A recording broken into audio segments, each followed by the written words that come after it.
evaluate the following integral. This integral involves a impulse function, del of t minus 10, impulse function. It is a delayed impulse function. Delayed impulse function. This is x of t. So we know one of the properties of impulse function is minus infinity to infinity x of t del of t minus t naught dt equal to x of t naught. This is one of the properties of impulse function that we know. By using that, we can solve this.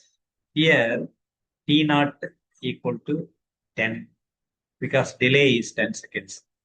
And x of t equal to e power minus alpha t square. Therefore, the answer is x of t naught. Therefore, e power minus alpha t square, where t equal to 10. Therefore, e power minus alpha 10 square, that is equal to e power minus 100 alpha.